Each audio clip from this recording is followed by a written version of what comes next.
Crooks. Cathode किरण क्या होती है?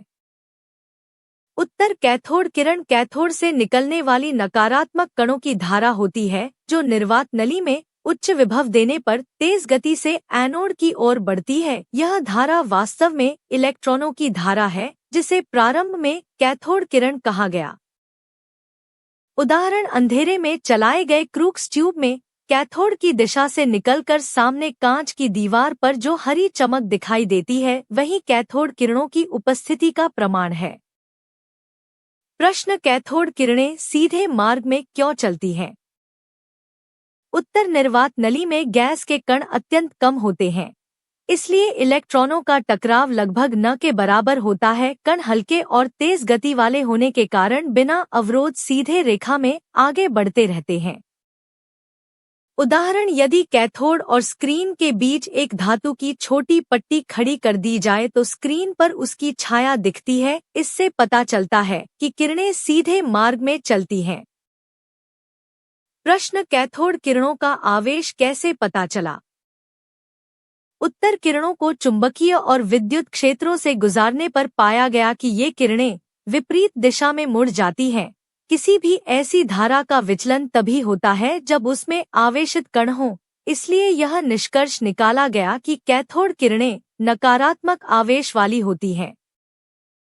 उदाहरण, जब ट्यूब को चुंबक के पास लाया जाता है तो चमक का स्थान बदल जाता है। यह इस बात का प्रमाण है कि किरणों में आवेश होता है और वे चुंबकीय क्षेत्र से प्रभावित होती हैं। प्रश्न, कैथोड किरणों की पहचान इलेक्ट्रॉन के रूप में कैसे हुई? उत्तर। थॉमसन ने कैथोड किरणों पर विद्युत और चुंबकीय क्षेत्रों का संयुक्त प्रभाव मापकर इनके आवेश तथा द्रव्यमान के अनुपात की गणना की। यह अनुपात किसी भी ज्ञात कण से बहुत अलग निकला। बाद में मिलिकन ने बूंद प्रयोग से इलेक्ट्रॉन का आवेश ज्ञात किया और इस निष्कर्ष को पक्का किया कि कैथोड किरणों के कण ही इलेक्ट्रॉन हैं। उदाहरण, यदि कैथोड किरणों पर केवल विद्युत क्षेत्र लगाया जाए तो वे एक ओर झुक जाती हैं और झुकाव को मापकर इलेक्ट्रॉन का गुणांक निकाला जा सकता है। प्रश्न, कैनाल किरण क्या होती है? उत्तर। कैनाल किरण वे धनात्मक कणों की धारा होती है जो निर्वात नली में कैथोड की सतह पर बने छिद्रों या नालियों के बीच से होकर एनोड की दिशा से पीछे की ओर गुजरती है। इन्हें गोल्डस्टीन ने खोजा था और बाद में इन्हें धनावेशित आयन माना गया। उदाहरण, जब कैथोड के बीच बीच में छोटे छेद किए जाते हैं और नली को चालू किया जाता है तो उन छिद्रों से लाल चमक जैसी किरणें पीछे की ओर आती दिखती हैं। यही कैनाल किरणें हैं। प्रश्न, कैनाल किरण कैसे बनती है? उत्तर। नली में गैस का दाब कम करने पर और उच्च विभव लगाने पर गैस के परमाणु इलेक्ट्रॉन खो देते हैं। इससे धनात्मक आयन बनते हैं। ये आयन एनोड की ओर आकर्षित होते हुए कैथोड की ओर तेज गति से जाते हैं। यदि कैथोड में छेद हो तो ये कण उन छेदों से निकलकर पीछे की ओर बहते हैं और कैनाल किरण बन जाती है। उदाहरण, हाइड्रोजन गैस से भरी निर्वात नली में उच्च विभव लगाने पर हाइड्रोजन परमाणु इलेक्ट्रॉन छोड़कर धनात्मक आयन बन जाते हैं। ये आयन कैथोड के छेदों से निकलकर लाल आभा उत्पन्न करते हैं, जिसे चैनल या कैनाल किरण कहा जाता है। प्रश्न, कैनाल किरण का आवेश कैसे ज्ञात हुआ? उत्तर। कैनाल किरणों को चुंबकीय और विद्युत क्षेत्र से गुजारने पर देखा गया कि ये कैथोड किरणों के विपरीत दिशा में मुड़ती हैं। इससे साफ सिद्ध हुआ कि इनके कण धनात्मक आवेश रखते हैं। उदाहरण, यदि निर्वात नली को किसी चुंबक के ध्रुवों के बीच रखा जाए तो कैथोड किरणें एक ओर मुड़ती हैं, जबकि कैनाल किरणें विपरीत दिशा में। यह दिखाता है कि दोनों में आवेश विपरीत है। प्रश्न, कैनाल किरणों की प्रकृति क्या होती है? उत्तर। कैनाल किरणें किसी धातु के कण नहीं, बल्कि नली में मौजूद गैस के परमाणुओं के धनात्मक आयन होते हैं। ये भारी भी हो सकते हैं या हल्के भी, क्योंकि आयन का द्रव्यमान उस गैस के द्रव्यमान पर निर्भर करता है। इसलिए कैनाल किरणों के कणों की गति और द्रव्यमान गैस के अनुसार बदलता है। उदाहरण, यदि नली में हाइड्रोजन हो तो कैनाल किरणों के कण हल्के होते हैं, जबकि नाइट्रोजन होने पर यह अपेक्षाकृत भारी कणों से बनी होती है। यही कारण है कि इनके विचलन की मात्रा अलग अलग होती है। प्रश्न, प्रकाश विद्युत प्रभाव क्या होता है? उत्तर, प्रकाश विद्युत प्रभाव वह घटना है जिसमें किसी धातु की सतह पर उचित आवृत्ति वाला प्रकाश डालने पर उससे इलेक्ट्रॉन बाहर निकल आते हैं। यह प्रक्रिया तभी होती है जब प्रकाश की ऊर्जा धातु के बंधन ऊर्जा से अधिक हो। उदाहरण, यदि स्वच्छ जिंक प्लेट पर पराबैंगनी प्रकाश डाला जाए तो प्लेट से इलेक्ट्रॉन निकलकर बाहर की ओर फेंके जाते हैं। यही प्रकाश विद्युत प्रभाव है। प्रश्न, प्रकाश विद्युत प्रभाव होने के लिए किस प्रकार की प्रकाश आवृत्ति आवश्यक है? उत्तर, प्रभाव तभी होता है जब प्रकाश की आवृत्ति एक निश्चित न्यूनतम सीमा, जिसे दहलीज आवृत्ति कहा जाता है, से अधिक हो। यदि प्रकाश की आवृत्ति इससे कम हो तो चाहे उसकी तीव्रता कितनी भी हो, इलेक्ट्रॉन नहीं निकलते। उदाहरण, सीज़ियम सतह पर लाल प्रकाश डालने पर कोई इलेक्ट्रॉन नहीं निकलता, लेकिन उसी सतह पर नीला या बैंगनी प्रकाश डालने पर इलेक्ट्रॉन तुरंत निकलने लगते हैं, क्योंकि नीले प्रकाश की आवृत्ति दहलीज से अधिक होती है। प्रश्न, प्रकाश की तीव्रता बढ़ाने से फोटोइलेक्ट्रॉन पर क्या प्रभाव पड़ता है? उत्तर, तीव्रता बढ़ाने से निकलने वाले इलेक्ट्रॉनों की संख्या बढ़ती है, लेकिन इलेक्ट्रॉनों की अधिकतम ऊर्जा पर कोई प्रभाव नहीं पड़ता। अधिकतम ऊर्जा केवल प्रकाश की आवृत्ति पर निर्भर करती है। उदाहरण, जब पोटेशियम सतह पर चमकीली नीली रोशनी डाली जाती है तो इलेक्ट्रॉनों की संख्या बढ़ जाती है, परंतु उनकी गति उतनी ही रहती है जितनी कम तीव्र नीली रोशनी में थी। प्रश्न, प्रकाश विद्युत प्रभाव के लिए प्लांक का सिद्धांत क्यों आवश्यक है? उत्तर, यह प्रभाव समझाता है कि प्रकाश ऊर्जा सतत रूप से नहीं बल्कि छोटे छोटे क्वांटम के रूप में गिरती है। प्रत्येक क्वांटम, जिसे फोटॉन कहते हैं, धातु के एक इलेक्ट्रॉन को ऊर्जा देता है, और यदि यह ऊर्जा पर्याप्त हो तो इलेक्ट्रॉन बाहर निकल जाता है। क्लासिकल सिद्धांत से यह घटना समझाई नहीं जा सकती थी। उदाहरण, यदि प्रकाश ऊर्जा सतत होती तो कम आवृत्ति की तीव्र रोशनी भी धीरे धीरे इलेक्ट्रॉन को बाहर निकाल देती, लेकिन ऐसा नहीं होता। यह केवल फोटॉन सिद्धांत से ही स्पष्ट होता है। प्रश्न, फोटोइलेक्ट्रॉन की अधिकतम गतिज ऊर्जा कैसे निर्धारित की जाती है? उत्तर, प्रकाश की आवृत्ति यदि दहलीज आवृत्ति से अधिक हो तो फोटॉन की अतिरिक्त ऊर्जा इलेक्ट्रॉन की गतिज ऊर्जा बन जाती है। गतिज ऊर्जा का सूत्र प्लांक स्थिरांक गुणा आवृत्ति माइनस धातु का कार्यफलन होता है। उदाहरण, यदि किसी धातु का कार्यफलन ज्ञात हो और हम पराबैंगनी प्रकाश डालें जिसकी आवृत्ति बहुत अधिक हो तो इलेक्ट्रॉन बड़ी गति से बाहर निकलेंगे और रोक विभव मापकर इस गतिज ऊर्जा का मान निकाला जा सकता है। प्रश्न, डायोड वाल्व क्या होता है? उत्तर, डायोड वाल्व एक निर्वात नली होता है जिसमें केवल 2 इलेक्ट्रोड लगे होते हैं, एक कैथोड और एक एनोड। कैथोड गर्म होने पर इलेक्ट्रॉन उत्सर्जित करता है। यह इलेक्ट्रॉन केवल एनोड की ओर जा सकते हैं, इसलिए यह उपकरण केवल एक दिशा में धारा को बहने देता है और दूसरी दिशा में रोक देता है। इसी गुण के कारण इसे डायोड वाल्व कहा जाता है। उदाहरण, यदि कैथोड को गर्म किया जाए और उस पर ऋणात्मक तथा एनोड पर धनात्मक विभव लगाया जाए तो इलेक्ट्रॉन एनोड की ओर बहते हैं, लेकिन यदि ध्रुवता उलट दी जाए तो कोई धारा नहीं बहती। यह व्यवहार डायोड वाल्व का मूल गुण है। प्रश्न, डायोड वाल्व में इलेक्ट्रॉन कहाँ से उत्पन्न होते हैं?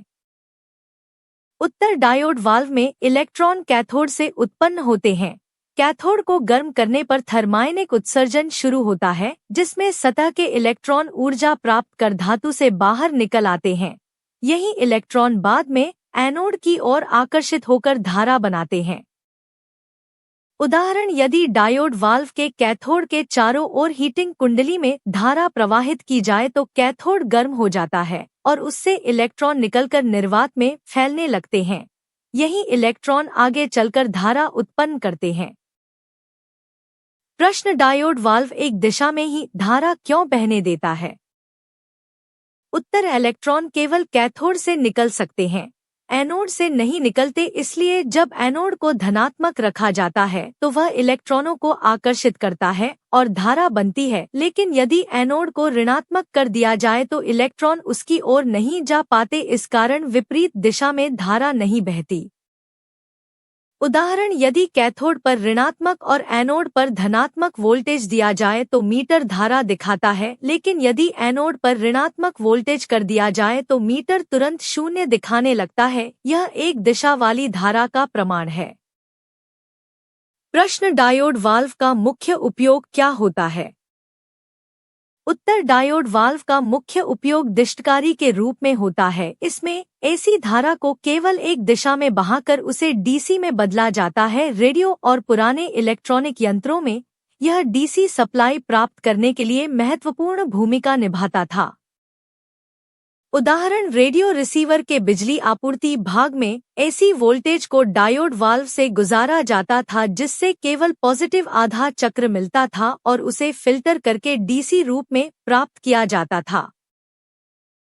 प्रश्न, डायोड वाल्व और आधुनिक सेमीकंडक्टर डायोड में क्या मुख्य अंतर है?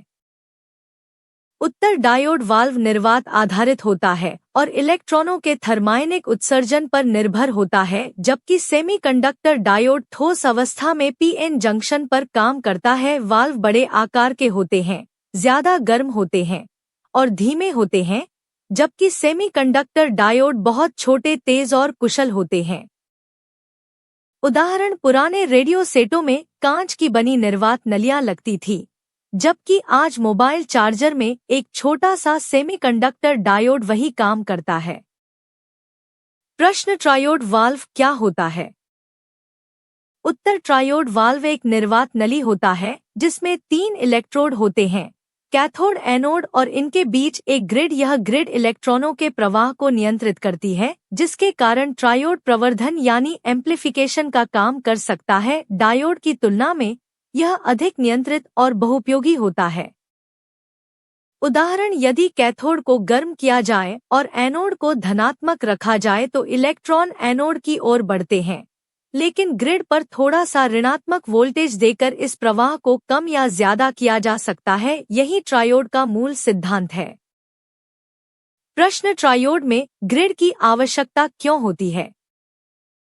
उत्तर, ग्रिड इलेक्ट्रॉनों की धारा को नियंत्रित करने का काम करती है, क्योंकि ग्रिड पर रखा गया छोटा सा वोल्टेज भी इलेक्ट्रॉनों के प्रवाह को बहुत अधिक प्रभावित कर देता है। इस कारण ट्रायोड में इनपुट सिग्नल छोटा होने पर भी आउटपुट सिग्नल बड़ा प्राप्त होता है, जिसे प्रवर्धन कहा जाता है। उदाहरण, यदि ग्रिड पर केवल 1 वोल्ट का छोटा ऋणात्मक सिग्नल लगाया जाए तो एनोड धारा कई गुना घट जाती है। इस प्रकार ग्रिड इनपुट को बड़ी मात्रा में बदला हुआ आउटपुट प्रदान करता है। प्रश्न, ट्रायोड प्रवर्धन कैसे करता है? उत्तर, जब ग्रिड पर छोटा इनपुट सिग्नल लगाया जाता है तो इससे कैथोड से एनोड की ओर जाने वाले इलेक्ट्रॉनों की धारा में बड़ा परिवर्तन होता है। यह बड़ा परिवर्तन आउटपुट के रूप में मिलता है, इसलिए ट्रायोड एक छोटे सिग्नल को बड़ा सिग्नल बना देता है। यही प्रवर्धन है। उदाहरण, माइक्रोफोन से आने वाला छोटा ऑडियो सिग्नल ग्रिड पर दिया जाता है और एनोड पर उसके बदले कई गुना बड़ा सिग्नल प्राप्त होता है, जिसे आगे लाउडस्पीकर तक भेजा जाता है। प्रश्न, ट्रायोड वाल्व का मुख्य उपयोग कहाँ होता था? उत्तर, ट्रायोड का प्रयोग पुराने रेडियो सेटों में प्रवर्धक के रूप में किया जाता था। यह संकेतों को बढ़ाकर उन्हें स्पष्ट और शक्तिशाली बनाता था। इसके अलावा इसका उपयोग ऑसिलेटर, मॉड्यूलेटर और प्रारंभिक कंप्यूटरों में स्विचिंग के रूप में भी होता था। उदाहरण, पहले रेडियो प्रसारण को ग्रहण करने के बाद उसकी शक्ति बहुत कमजोर होती थी। ट्रायोड उस सिग्नल को बढ़ाकर लाउडस्पीकर में भेजने योग्य बनाता था। प्रश्न, ट्रायोड और डायोड में मुख्य अंतर क्या है? उत्तर, डायोड में केवल 2 इलेक्ट्रोड होते हैं और यह केवल धारा को एक दिशा में बहने देता है, जबकि ट्रायोड में 3 इलेक्ट्रोड होते हैं और ग्रिड धारा को नियंत्रित कर सकती है। डायोड दिष्टकारी कार्य करता है, जबकि ट्रायोड प्रवर्धन का मुख्य उपकरण है। उदाहरण, डायोड एसी को डीसी में बदलने के लिए उपयोग होता है, लेकिन ट्रायोड किसी कमजोर रेडियो सिग्नल को कई गुना बढ़ाने के लिए काम में आता है। प्रश्न अर्धचालक किसे कहा जाता है? उत्तर वे पदार्थ जिनकी चालकता चालक और कुचालक के बीच होती है उन्हें अर्धचालक कहा जाता है। इनकी चालकता ताप बढ़ाने पर बढ़ती है और अशुद्धि मिलाने पर कई गुना बदल जाती है। सिलिकॉन और जर्मेनियम इसके प्रमुख उदाहरण हैं। उदाहरण, यदि सिलिकॉन की छड़ को हाथ से गर्म किया जाए तो उसकी प्रतिरोधकता घटने लगती है। यह दर्शाता है कि सिलिकॉन अर्धचालक है। प्रश्न अर्धचालक में चालकता ताप पर क्यों निर्भर करती है? उत्तर, अर्धचालक में ताप बढ़ने पर इलेक्ट्रॉनों को ऊर्जा मिलती है जिससे वे संयोजक बंधों से टूटकर मुक्त इलेक्ट्रॉन बन जाते हैं। मुक्त इलेक्ट्रॉनों की संख्या बढ़ने से चालकता बढ़ती जाती है। उदाहरण, जर्मेनियम डायोड को हल्का गर्म करने पर उसकी धारा काफी बढ़ जाती है जबकि तांबा या लोहा गर्म करने पर धारा घटती है। इससे अंतर स्पष्ट होता है। प्रश्न अर्धचालक में अशुद्धि मिलाने का क्या प्रभाव होता है? उत्तर, अशुद्धि मिलाने से अर्धचालक की चालकता कई गुना बढ़ सकती है। दाता परमाणु मिलाने पर एन टाइप अर्धचालक बनता है जिसमें इलेक्ट्रॉन अधिक होते हैं और ग्राही परमाणु मिलाने पर पी टाइप अर्धचालक बनता है जिसमें होल अधिक होते हैं।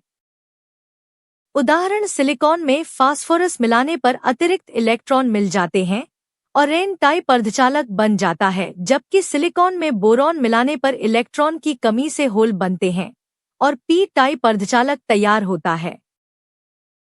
प्रश्न, एन टाइप और पी टाइप अर्धचालक में मुख्य अंतर क्या है? उत्तर, एन टाइप में बहुलक आवेश वाहक इलेक्ट्रॉन होते हैं जबकि पी टाइप में बहुलक आवेश वाहक होल होते हैं। हालांकि दोनों ही विद्युत रूप से तटस्थ रहते हैं लेकिन इनके वाहक अलग होने से इनका व्यवहार अलग होता है।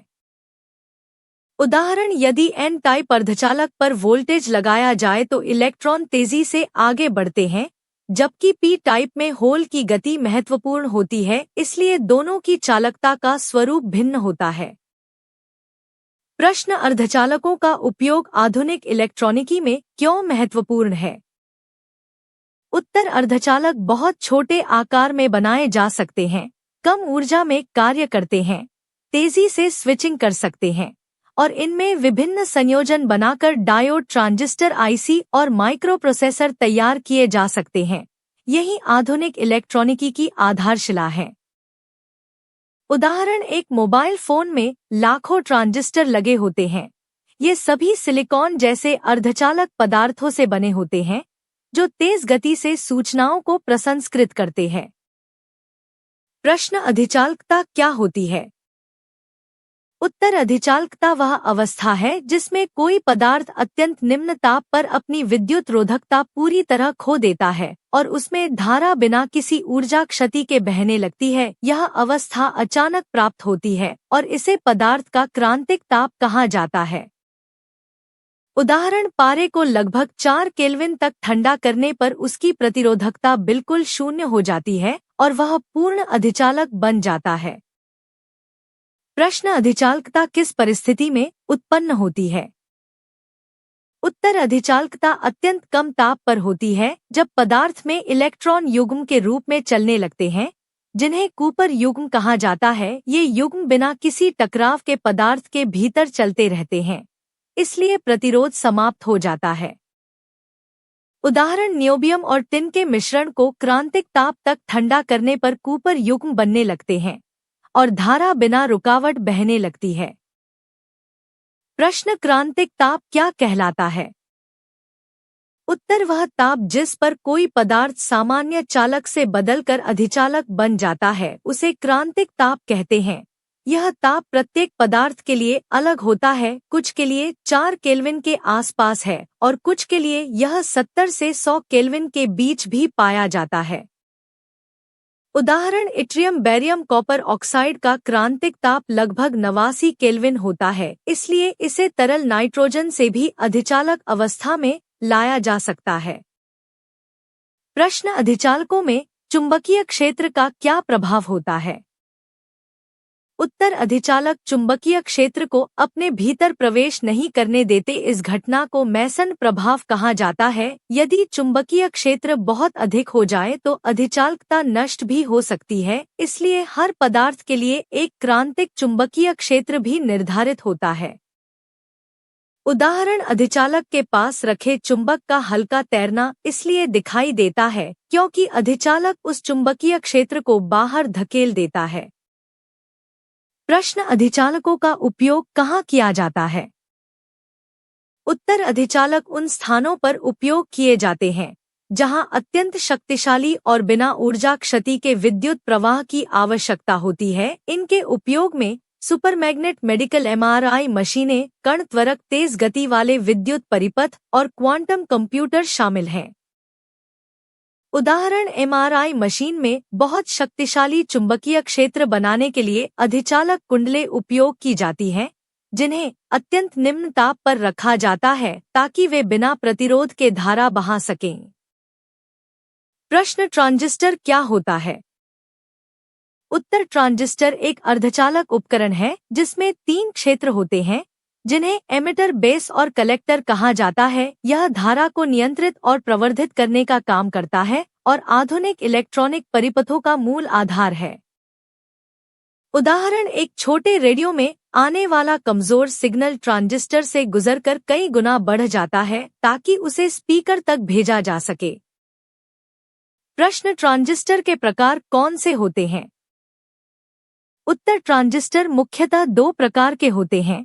एनपीएन और पीएनपी दोनों में 3 परतें होती हैं, पर परतों के क्रम अलग होते हैं। दोनों ही प्रवर्धन और स्विचिंग का कार्य कर सकते हैं।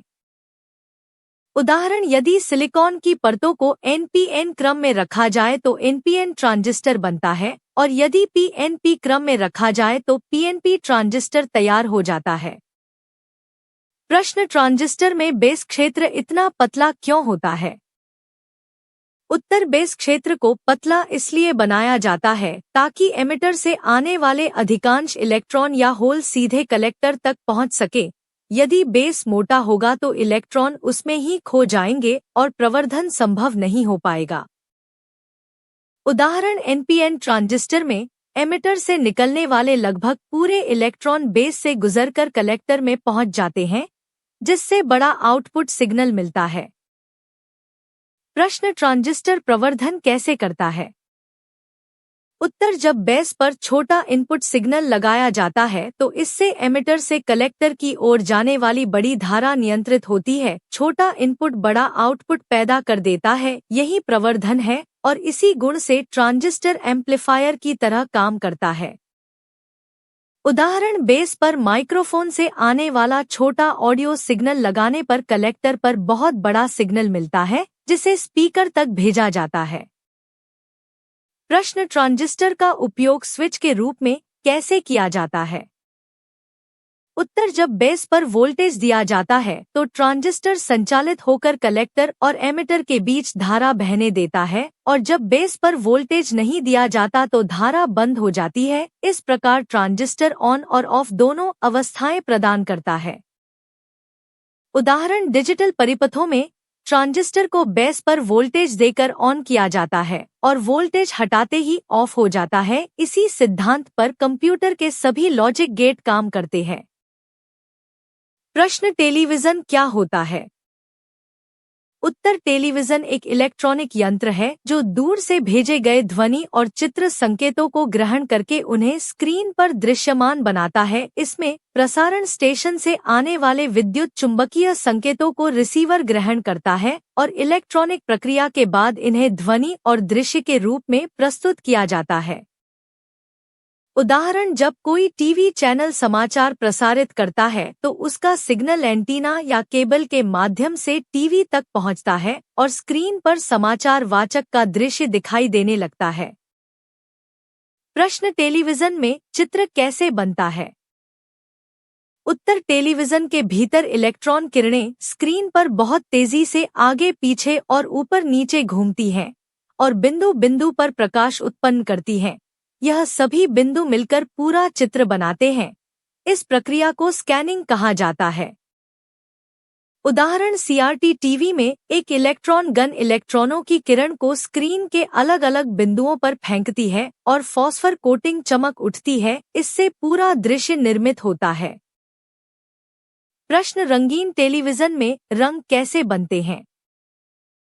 उत्तर, रंगीन टीवी की स्क्रीन पर लाल, हरा और नीला फॉस्फर लगा होता है। इलेक्ट्रॉन किरण इन तीनों को अलग मात्राओं में चमकाती है, इन्हीं के संयोजन से सभी रंग बनते हैं। यह 3 मूल रंगों पर आधारित तकनीक है। उदाहरण, यदि इलेक्ट्रॉन किरण लाल और हरे फॉस्फर को अधिक और नीले को कम सक्रिय करे तो स्क्रीन पर पीला रंग दिखाई देता है। प्रश्न, टेलीविजन सिग्नल कैसे प्राप्त करता है? उत्तर, टेलीविजन एंटीना के माध्यम से प्रसारण स्टेशन द्वारा भेजे गए रेडियो तरंगों को ग्रहण करता है, फिर ट्यूनर उन तरंगों में से इच्छित चैनल की आवृत्ति का चयन करता है। चयनित सिग्नल को आगे वीडियो और ऑडियो में विभाजित कर प्रोसेस किया जाता है। उदाहरण, जब टीवी रिमोट से चैनल बदला जाता है तो ट्यूनर नई आवृत्ति पकड़ लेता है और तुरंत नया चित्र व ध्वनि प्राप्त होने लगते हैं। प्रश्न, आधुनिक एलईडी और एलसीडी टेलीविजन कैसे काम करते हैं? उत्तर, एलसीडी और एलईडी टीवी में इलेक्ट्रॉन किरण का उपयोग नहीं होता बल्कि हजारों पिक्सेल होते हैं, जिनमें तरल क्रिस्टल या लाइट एमिटिंग डायोड प्रकाश को नियंत्रित करते हैं। बैकलाइट से आने वाला प्रकाश इन पिक्सेलों के माध्यम से रंग रूप में। प्रश्न, आधुनिक एलईडी और एलसीडी टेलीविजन कैसे काम करते हैं? उत्तर, एलसीडी और एलईडी टीवी में इलेक्ट्रॉन किरण का उपयोग नहीं होता बल्कि हजारों पिक्सेल होते हैं, जिनमें तरल क्रिस्टल या लाइट एमिटिंग डायोड प्रकाश को नियंत्रित करते हैं। बैकलाइट से आने वाला प्रकाश इन पिक्सेलों के माध्यम से रंग रूप में स्क्रीन पर दिखाई देता है। उदाहरण, एलईडी टीवी में प्रत्येक पिक्सेल के पीछे छोटे लाल, हरे और नीले एलईडी लगे होते हैं, जिनसे किसी भी दृश्य को उच्च चमक और स्पष्टता के साथ प्रदर्शित किया जाता है। प्रश्न, रडार क्या होता है? उत्तर, रडार एक ऐसा इलेक्ट्रॉनिक उपकरण है जो रेडियो तरंगे भेजकर वस्तुओं की दूरी, दिशा और गति का पता लगाता है। भेजी गई तरंगे किसी वस्तु से टकराकर वापस आती हैं और इनकी वापसी में लगा समय रडार को वस्तु का स्थान बताता है। उदाहरण, एक जहाज समुद्र में कोहरे के समय रडार से आसपास के जहाजों या चट्टानों की दूरी मापकर टकराव से बच सकता है। प्रश्न, रडार वस्तु की दूरी कैसे मापता है? उत्तर, रडार एक रेडियो तरंग भेजता है। तरंग किसी वस्तु से टकराकर वापस लौटती है। भेजने और लौटने में जितना समय लगता है, उसी के आधे समय को प्रकाश की गति से गुणा करके दूरी निकाली जाती है। उदाहरण, यदि एक रडार तरंग भेजकर 2 माइक्रोसेकंड में वापस प्राप्त करता है तो गणना से पता चलता है कि वस्तु लगभग 300 मीटर दूर है। प्रश्न, रडार वस्तु की गति कैसे जानता है? उत्तर, जब चालू वस्तु से टकराकर तरंग वापस आती है तो उसकी आवृत्ति थोड़ी बदल जाती है। इस परिवर्तन को डॉपलर प्रभाव कहते हैं। रडार इसी परिवर्तन से वस्तु की गति का मान निकाल लेता है। उदाहरण, हाईवे पर पुलिस की गति मापने वाली गन वाहन से टकराकर लौटने वाली तरंगों की आवृत्ति बदलकर वाहन की सटीक गति निकाल लेती है। प्रश्न, रडार में एंटीना की क्या भूमिका होती है?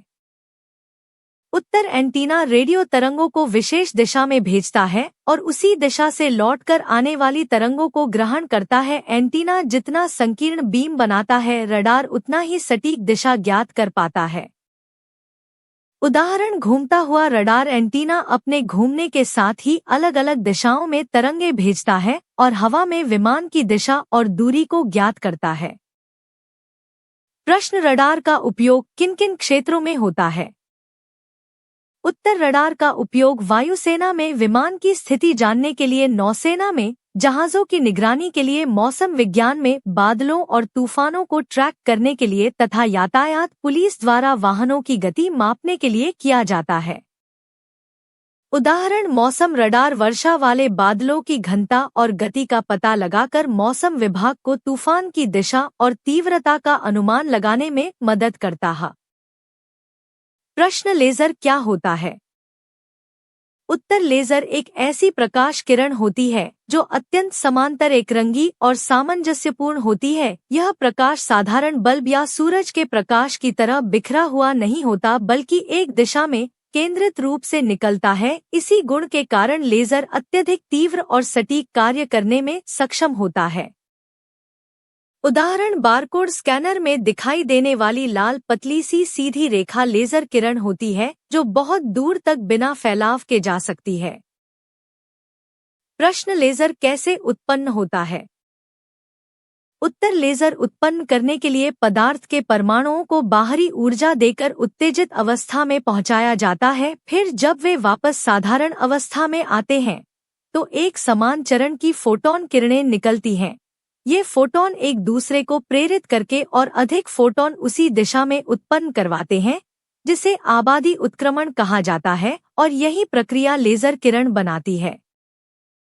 उदाहरण रूबी लेजर में एल्यूमिनियम ऑक्साइड के क्रिस्टल में क्रोमियम आयन को प्रकाश से उत्तेजित किया जाता है, फिर वे एक जैसी लाल प्रकाश किरणें उत्सर्जित करते हैं। प्रश्न, लेजर प्रकाश सामान्य प्रकाश से कैसे भिन्न होता है? उत्तर, सामान्य प्रकाश अनेक दिशाओं में फैलता है और अनेक रंगों का मिश्रण होता है, जबकि लेजर प्रकाश केवल एक दिशा में चलता है। उसमें फैलाव बहुत कम होता है और वह एक ही रंग यानी एकरंगी होता है। इसके सभी फोटॉन एक ही चरण में होते हैं, इसलिए उसे सामंजस्यपूर्ण कहा जाता है। उदाहरण, यदि एक टॉर्च की रोशनी दीवार पर डाली जाए तो वह फैलकर बड़े क्षेत्र को रोशन करती है, लेकिन लेजर पॉइंटर की रोशनी दीवार पर एक छोटा सा बिंदु बनाती है जो दूर जाने पर भी लगभग वैसा ही रहता है। प्रश्न, लेजर के मुख्य उपयोग क्या है? उत्तर, लेजर का उपयोग चिकित्सा में, सर्जरी करने, उद्योग में, धातुओं की कटाई में, संचार में, फाइबर ऑप्टिक के माध्यम से संकेत भेजने में, विज्ञान में, दूरी मापने में, सुरक्षा प्रणालियों में और मापन यंत्रों में किया जाता है। इसकी तीक्ष्णता और सटीकता इसे बहुउपयोगी बनाती है। उदाहरण, दांत की सर्जरी में लेजर किरण से प्रभावित भाग को बहुत सटीकता से काटा जाता है, जिससे खून बहना कम होता है और उपचार तेजी से होता है। प्रश्न, लेजर किरण इतनी तीव्र क्यों होती है? उत्तर, लेजर के सभी फोटॉन एक ही दिशा में समान ऊर्जा और एक समान चरण में चलते हैं, इसलिए उनकी ऊर्जा मिलकर बहुत तीव्र और शक्तिशाली किरण बनाती है। इसके अलावा लेजर गुहा में दोनों दर्पण प्रकाश को बार बार परावर्तित कर उसकी तीव्रता और बढ़ा देते हैं। उदाहरण, धातु काटने वाली औद्योगिक मशीनों में लेजर किरण इतनी तीव्र होती है कि मोटे स्टील के प्लेट को भी पिघलाकर एकदम सीधी कटिंग कर देती है। प्रश्न, मेसर क्या होता है? उत्तर, मेसर एक ऐसा उपकरण है जो माइक्रोवेव आवृत्ति का अत्यंत समांतर, सामंजस्यपूर्ण और एकरंगी विकिरण उत्पन्न करता है। यह लेजर की तरह ही काम करता है, लेकिन लेजर जहां दृश्य प्रकाश या अवरक्त क्षेत्र में कार्य करता है, वहीं मेसर माइक्रोवेव क्षेत्र में कार्य करता है। मेसर का पूरा नाम microwave amplification by stimulated emission of radiation है। उदाहरण, हाइड्रोजन मेसर में हाइड्रोजन परमाणुओं को चुंबकीय क्षेत्र में उत्तेजित करके उनसे अत्यंत स्थिर माइक्रोवेव विकिरण उत्पन्न किया जाता है। प्रश्न, मेसर कैसे काम करता है? उत्तर, मेसर भी आबादी उत्क्रमण सिद्धांत पर ही आधारित होता है। पहले परमाणुओं या अणुओं को बाहरी ऊर्जा देकर उत्तेजित अवस्था में पहुंचाया जाता है, फिर जब वे एक जैसा चरण रखते हुए वापस सामान्य अवस्था में आते हैं तो एकरंगी माइक्रोवेव फोटॉन उत्सर्जित करते हैं। ये फोटॉन अन्य उत्तेजित परमाणुओं को भी प्रेरित करते हैं और इस प्रकार संगत माइक्रोवेव विकिरण की तीव्र धारा बनती है। उदाहरण, एमोनिया मेसर में एमोनिया के अणुओं को ऊर्जा देकर उत्तेजित किया जाता है, फिर उन्हें ऐसी गुहा में भेजा जाता है जहां वे संगत माइक्रोवेव फोटॉन उत्सर्जित करते हैं जो बढ़ते जाते हैं। प्रश्न, मेसर लेजर से कैसे भिन्न होता है?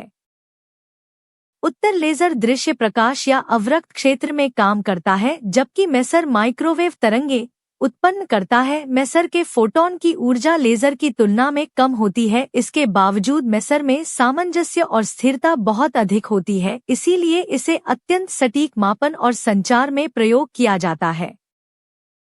उदाहरण हाइड्रोजन मेसर का उपयोग परमाणु घड़ियों में किया जाता है क्योंकि यह अत्यंत स्थिर आवृत्ति प्रदान करता है, जबकि लेजर का उपयोग कटाई व चिकित्सा में अधिक होता है। प्रश्न, मेसर का मुख्य उपयोग कहाँ होता है? उत्तर, मेसर का उपयोग अंतरिक्ष घड़ियों में, रेडियो खगोल विज्ञान में, दूरस्थ तारों से आने वाली कमजोर तरंगों को बढ़ाने में, अंतरिक्ष संचार में तथा अत्यंत कमजोर संकेतों का अध्ययन करने में होता है। वैज्ञानिक अनुसंधान में इसकी आवृत्ति की स्थिरता बहुत उपयोगी होती है। उदाहरण, डीप स्पेस नेटवर्क में अंतरिक्ष यानों से आने वाले बहुत कमजोर संकेतों को मेसर द्वारा बढ़ाया जाता है ताकि उन्हें स्पष्ट रूप से पढ़ा जा सके। प्रश्न, पहला मेसर किस पदार्थ से बनाया गया था? उत्तर, पहला मेसर एमोनिया अणुओं का उपयोग करके बनाया गया था, जिसमें एमोनिया के उत्तेजित अणुओं से समांतर माइक्रोवेव विकिरण प्राप्त किया गया। यह आधुनिक मेसरों की आधारभूत खोज थी। उदाहरण, एमोनिया मेसर में गैस को एक विशेष अणु सेपरेटर से गुजारा जाता था ताकि केवल उत्तेजित अणु माइक्रोवेव गुहा में पहुंच सकें और वहां सामंजस्यपूर्ण विकिरण उत्पन्न कर सकें।